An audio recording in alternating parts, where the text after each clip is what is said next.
me just do that really quick. You got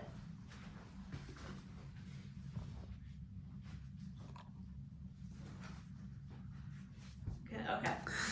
A 16-year-old girl falls to the floor of her crowded school bathroom. She has an accelerated heartbeat, breathlessness, and she's shaking uncontrollably. She goes pale in the face, and she has this weird pressure on her chest. This is no virus, no disease, no underlying health condition. This is anxiety. This was my first ever panic attack and the most humiliating day of my life. Anxiety can come in many forms. I'm sure we've all felt that today, right? Yeah.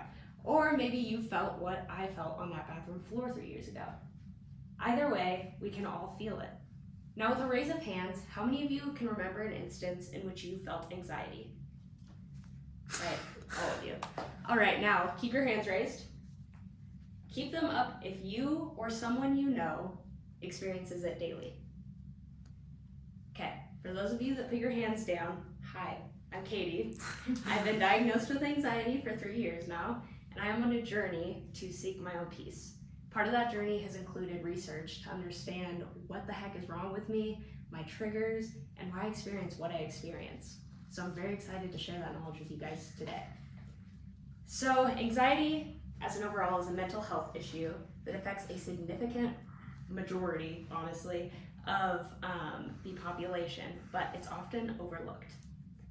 By the end of the speech, you will know who is affected by anxiety, the symptoms associated with anxiety, and how anxiety is treated.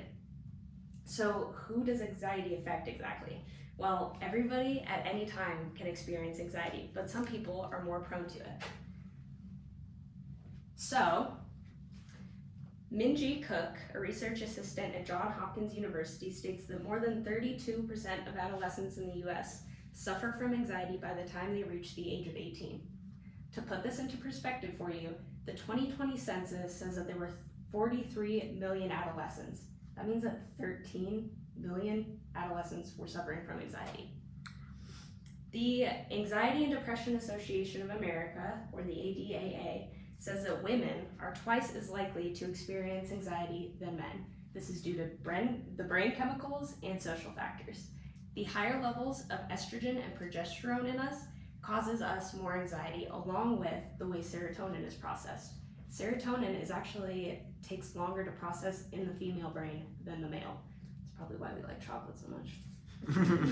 So from this, we can see that younger females are typically who experience the most anxiety, but keep in mind, anybody can experience anxiety at any given time. And it may look different from person to person. So let's examine the most common symptoms. There are both somatic and non-somatic symptoms.